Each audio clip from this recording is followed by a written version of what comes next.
Hey, if you're new to this channel, make sure to check out some of my older videos, especially videos on the rules of Sandbag. And if you're old, been around, make sure to stick around to the end of the video when I'll talk a little bit about the future of this channel, and there might be some things that you don't want to miss.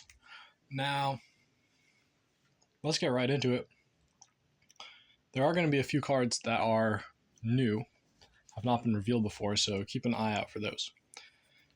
First, with kind of same old stuff, it's your classic mystery railguns.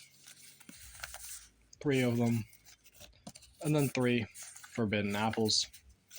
Pretty classic, kind of your regular old tech set for this set. And then you have your locations, a little bit different. So you got BROTTWO, which is kind of the namesake of the deck, but all it does is give soldiers +1 on each stat. It's just kind of a solid card. Once you finish out games, if it's your last location, that's really great. Stuff like that. Then there's Village in BROTTWO. All soldiers get +1 speed, and non-soldiers get -1 speed. What's nice about this card is that while it might look at first glance like a worse version of BROTTWO because it doesn't give you all of the stat buffs, it's just kind of a different version because this deck does run a few cards that are not soldiers, and especially if you want to customize it, it's not going to be all soldiers.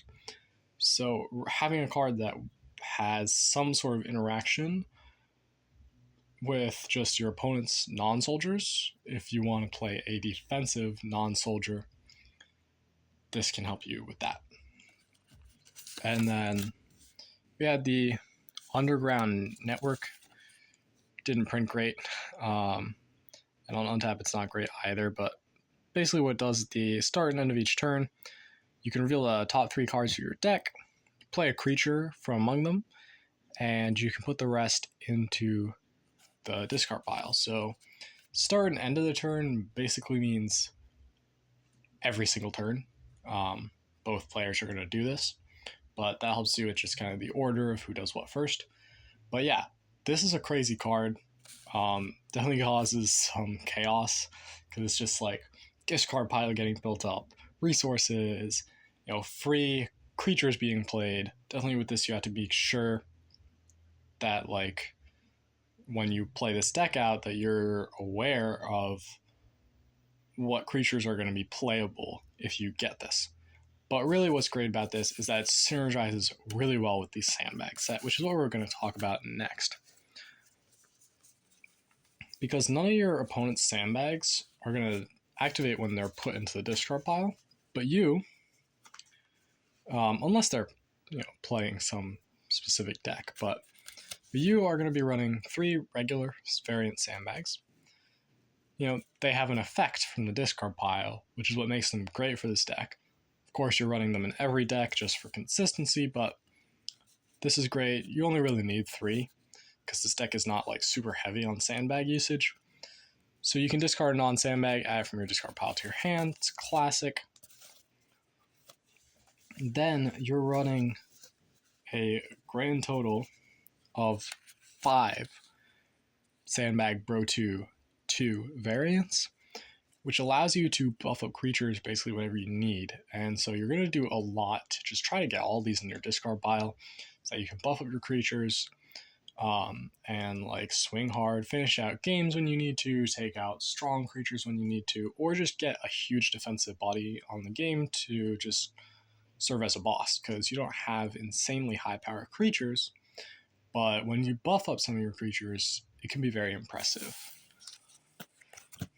And the resource economy is so good that just having a card like that doesn't necessarily buff your resources, but with good resource economy helps you with the actual like winning part of his stuff.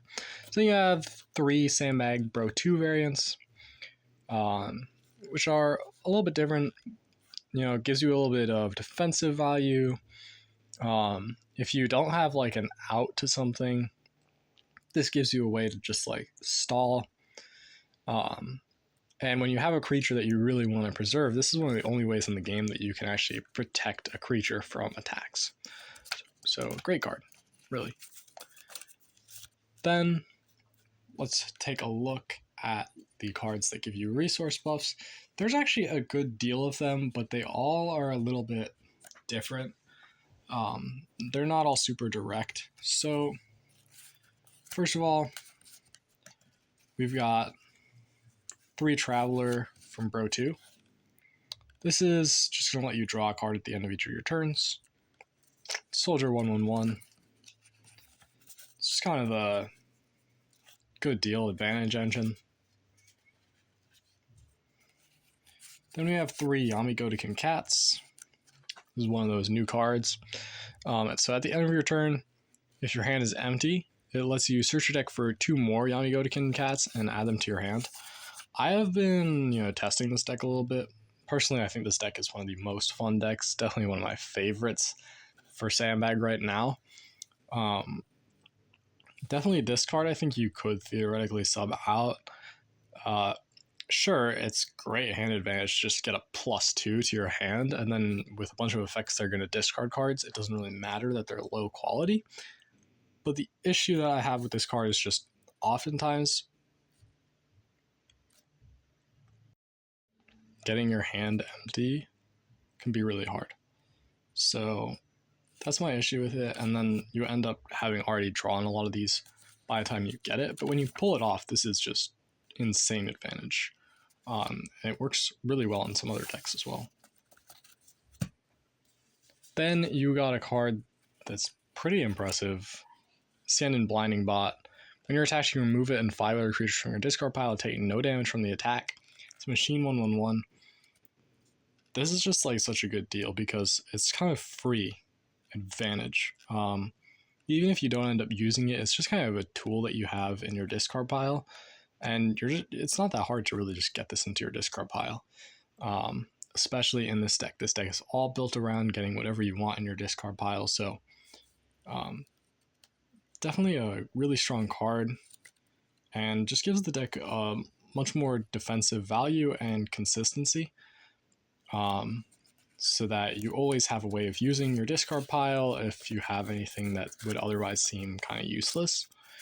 So that's great, and like I said, basically free advantage. It's basically the only creature in the game that just kind of does something from the discard pile, aside from there are a few that have some discard pile stuff, but it's not really a place where you get great interaction from. Then you have BROTTWO and Pirates, which are basically a great engine for getting your discard pile set up, because whenever it deals damage to your opponent, you draw 2, and then you put 2 cards from your hand into your discard pile. So no, you're technically not plussing hand, but you are filtering through your deck a ton and just getting out cards that you don't want, putting them in your discard pile so that you can use discard pile effects and just kind of really zoom into a very accelerated state. Not to mention, a lot of these cards you just need because you're going to want something to set up for some of your boss cards. Now we're getting into just kind of generics. So you got BROTTWO Attack Forces. It's just a vanilla. You can already get a 2/1/1, but having a soldier specifically as your 2/1/1 is just kind of optimal for this deck. And 2/1 is just kind of getting some aggressive stat stuff. It's the type of card that might have some sort of, you might be able to trade up. Then you have BROTTWO Board Rider. It's 2/3/0, but it cannot attack creatures. So this is basically just kind of your way of getting a little bit of extra damage in. Helps you finish out games or just get ahead. Got BROTTWO Sharpshooters. This I would definitely recommend honestly switching out for anything from Soldier Scheme, because Soldier Scheme is just really compatible with this deck, since it's soldiers. But this gets +1 each stat if card is removed from your discard pile this turn, so a little bit niche, and definitely in this deck you don't have great options. I believe in a past video I said there was no way to do this. That was untrue. There are ways to pull it off, but usually this is going to be a defensive ability. It's like alright, but just you need creatures that are kind of cheap to get stuff started. Then you have Beast of BROTTWO, which when it attacks a creature can put a card from your hand to discard pile to give it +4 attack, which just gives you such a good beater. All of a sudden, you can discard whatever you don't want, and all of a sudden you just have like a way of removing like any like major threat for a pretty darn good deal. So definitely appreciate that card. And the great news about it is, if say you don't need to get rid of a major threat, you can just kind of like say, hey, I'm playing this, and I'll discard it to play kind of the boss of this deck, which we'll get to later. So first, let's take a look at BROTTWO Blade Master, one of the bosses of this deck. Discard all creatures you control to play it, and when it destroys a creature, you can put a card from your hand, discard pile, and have it attack another creature. 2/3/1. Just kind of a solid card. Just kind of good. Like, to put it really simply, it's just kind of good. And a little bit of swarm control, which is like really rare. Not many cards have that ability to just like get rid of multiple cards in one turn. Got Zombie Nightlord. So putting a card from your hand or discard pile, play it, and when it's destroyed, you can play it if you control a card with BROTTWO in its name. One thing I will say, if you're looking at all these cards, there's only one more like card type in this deck, so you're going to see this deck is like super easy to play all the cards. None of them are over expensive. It's all just going to be like you buff up your stuff with those sandbags. Sandbag set is super important. And the way Zombie Nightlord works, well, it's a zombie, so that's why I said there is a specific use for Village and BROTTWO. But also, this just kind of keeps reviving itself. So you just always have a body to put sandbags on to get any sort of like buffs on. I would definitely recommend like fooling around with this card, because there's definitely some amazing things you can do with it, just because it like never really dies. Unless, I mean, it can be destroyed, don't get me wrong, it's not like OP. But like,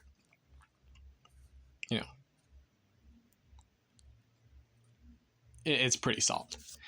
And so then you got Hero of BROTTWO, which is basically the ace of the deck, and super easy to get out because you have so many cheap creatures, and just creatures that have this kind of variable cost, right? You can pay more if you want to get more out of it, which just saves you so many resources. So Hero of BROTTWO is the one card. It's going to discard a creature from play to play it. When a creature attacks, you can put a card from your hand into your discard pile to reduce that creature's attack by 2. Super amazing defensive ability.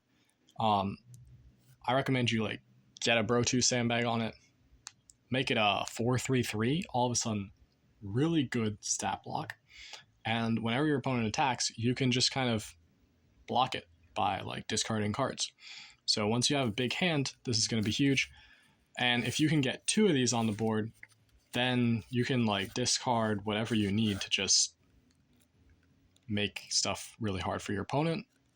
But if not, like, this is just such a solid ace to be spending so little on. So anyway, I imagine y'all were wondering about the future of this channel. So let's get into that. This is actually going to be one of my last videos for this summer before I go back on hiatus until probably next summer. So that's basically the rhythm that this channel is going to keep having. I think last time I was not very clear. I was like, the end of this channel, which was kind of dramatic. I just wanted to make sure people like knew and saw. But yeah, no, we're really just going on hiatus like every time that a set is done, and sets are probably going to come out like one each summer, hopefully two, but like I never make promises. And so, yeah, I'll be kind of fast tracking. I don't think that all the like shorts are really like super worthwhile. Like they're all right, but whatever. So we're gonna fast track, skip all the shorts, and just go straight into the video for the Paradigm deck reveal. So all the cards are gonna be new, and yeah, we'll go from there. But I doubt that I'm gonna really do a ton more. So definitely make sure I'm gonna put in the link in the description, link to the Discord server, so that those of you who want to join that can join. That's where hopefully some gameplay is going to happen, and there's going to be plenty of time left in the summer. I won't be available all the time, but we're getting stuff done pretty early. And yeah, I just felt like there was no reason to like draw out the card reveals when I could just make like, one more video to show you guys everything. And there felt like, making strategy videos is cool, but we can just talk about strategy in videos. So please let me know your thoughts in the comments below about what I'm saying. But yeah, join the Discord server if you're interested. It's going to be super casual, fun time. And if you're subscribed, make sure to hit the notifications bell so that whenever I come back, you actually get a video like notification, because yeah, it's probably going to be at a pretty random, slow pace until next summer. See ya.